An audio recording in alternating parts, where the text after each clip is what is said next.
बघा आपण ही जी radial engine सब assembly, तर याच्यामधले आपण ऑलमोस्ट सगळे पार्ट काढले. फक्त आता आपले पिस्टन पिन प्लग आणि पिस्टन रिंग हे 3च पार्ट बाकी आहे. तर आपण आता 1 बाय 1 3 पार्ट ड्रॉ करणार आहे. तर पिस्टन पिन आपण सगळ्यात पहिले ड्रॉ करू, ठीक आहे.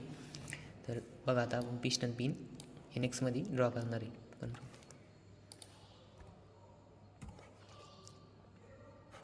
नेक्स्ट ओपन करायचं.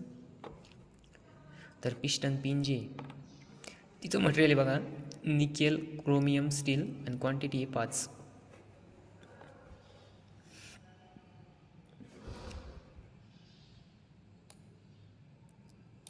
तर न्यू फाईलमध्ये तर तुम्ही फोल्डर सिलेक्ट करायचं पहिले. तुम्हाला जिथं सेव्ह करायचं ते शक्यतो सगळे पार्ट एका फोल्डरमध्ये सेव्ह करायचं. त्याच्यानंतर काय की असेंब्लीत जरी काही चेंजेस केले तर सगळ्या पार्टमध्ये ऑटोमॅटिक काय होतं, चेंजेस होतं, ठीक आहे. तर मग आपण आता इथं हे फोल्डर सिलेक्ट केलं. इथं नाव द्यायचं बघा पिस्टन पिन, ठीक आहे.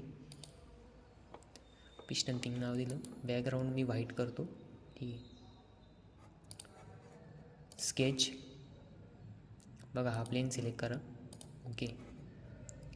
नंतर नेक्स्ट बघा इथं डायमेन्शन दिलेलं आहे. 8 नंबरची जी पिस्टन पिन आहे तिचं डायमेन्शन दिलेलं आहे बघा. इथं एका बाजूला डायमीटर आहे 22. त्याच्यानंतर दुसरीकडे जो डायमीटर दिलेला आहे तो किती आहे, 11 आहे, ठीक आहे. आणि लेंथ दिलेली आहे 77. तर मग आपण आता स्केच काढणार. पहिला आहे 11 आणि दुसरा किती आहे 22.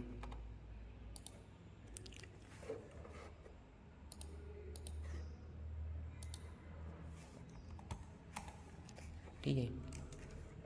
बघा 11 डायमीटर आणि 22 आणि आपली लेंथ किती दिलेली आहे 77. आता आपल्याला याला 77 एक्सक्लूड करायचं, ठीक आहे. फिनिश. आणि याला सिमेट्रिकमध्ये करू शकता तुम्ही, तसं काही नाही.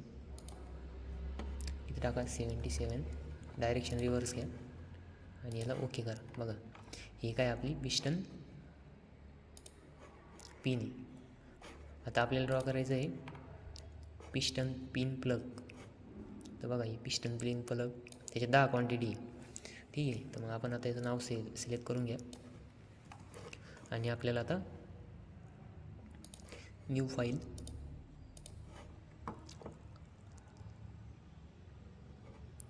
फोल्डर ऑलरेडी सिलेक्टच आहे त्याच्यामुळे तिथं काही चेंज करायची नाही. Piston pin plug, okay.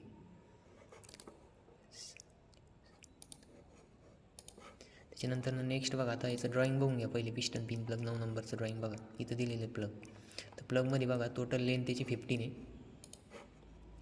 त्याच्यानंतर हा जो डायमीटर 11 आहे त्याची लेंथ किती दिलेली आहे 12 दिलेली आहे. आणि हा 22 जो डायमीटर आहे त्याची लेंथ किती येणार आहे 3 mm. ठीक आहे. मग आता काय करायचं 11चं एक सर्कल ड्रॉ करायचं आणि एक 22चं सर्कल ड्रॉ करायचं. तर मग बघा हा प्लेन सिलेक्ट करायचा. इथं 2 सर्कल ड्रॉ करा, एक 11 आणि एक 22चा, ठीक आहे. त्यानंतर नेक्स्ट आहे 22 आणि फिनिश करा. बघा हा जो सर्कल आहे याचं डायमीटर किती आहे, इथं बघा इथं डायमीटरची लेंथ किती आहे 12. इथं 12 टाकायचं 1 2 एंटर आणि ओके. आता बघा हा सिलेक्ट करा आणि याला एक्सक्लूड करा. एक्सक्लूड हा पण रिजन घ्यायचा आहे पूर्णपणे आणि रिव्हर्स डायरेक्शनमध्ये 3 mm. एक मिनटं याला क्लिक करा.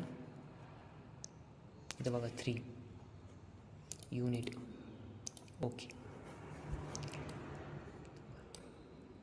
हा एक्सक्लूड चेक करा एकदा बरोबर आहे की नाही 12, ठीक आहे. फिनिश. हे काय झालं आपलं प्लग आहे बघा. त्याच्यानंतर नेक्स्ट बघा आता आपल्याला पिस्टन रिंग ड्रॉ करायच्या, ठीक आहे. आता रिंगचं बघा रिंगचे डायमेन्शन किती दिलेले आहे. पिस्टन रिंगमध्ये 25 क्वांटिटी दिलेली आहे बघा आणि CS त्याचं मटेरियल आहे, ठीक आहे. तर कार्बन स्टील मटेरियल त्याचं CS म्हणजे. तर मग पिस्टन पिंग आपण इथं त्यांनी ड्रॉइंग दिलेलं आहे बघा. तर आपण आता त्या ड्रॉ करू, ठीक आहे. न्यू फाईल,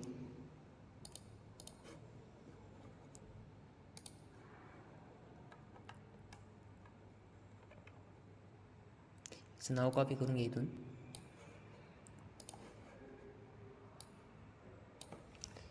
सी इथं नाव द्या. फोल्डर ऑलरेडी सिलेक्टच आहे आता. बघा इथं हे जे .prd राहतं ना ते जाऊ द्यायचं नाही, कारण ते सफिक्स आहे. Background white. स्केच आता हा प्लेन घ्या, याच्यावरती ड्रॉ करायचं. ठीक आहे. 2 सर्कल आहे बघा, डायमेन्शनमध्ये दिलेले.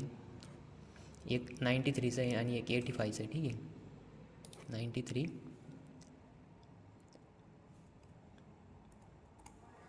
आणि दुसरं किती आहे 85. ठीक आहे. तर फिनिश.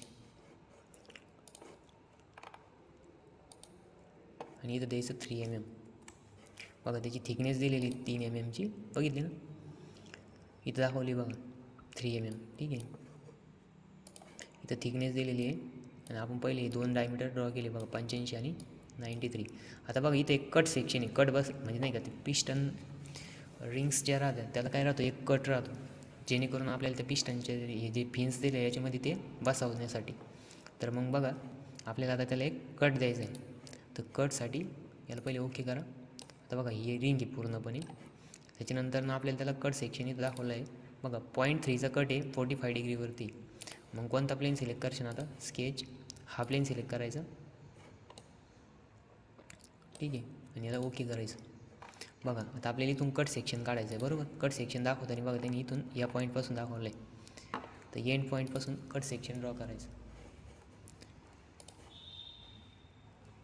इथून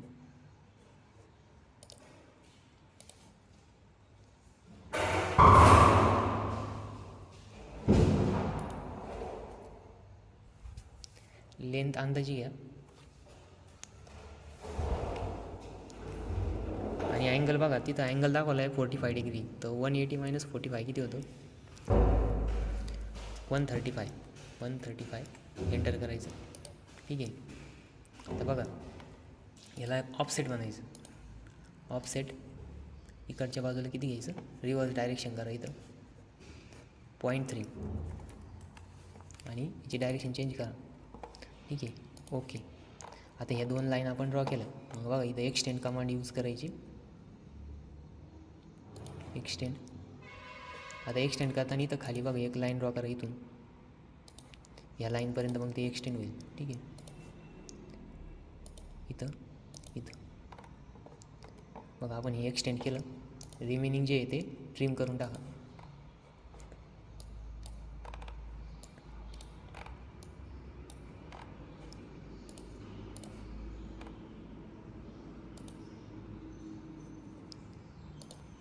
तर बघा इथं प्रोजेक्टर कर ऑप्शन यूज करा, याला ओके करा. नंतर ना नेक्स्ट ट्रिम. 1 मिनटं Ctrl Z करा.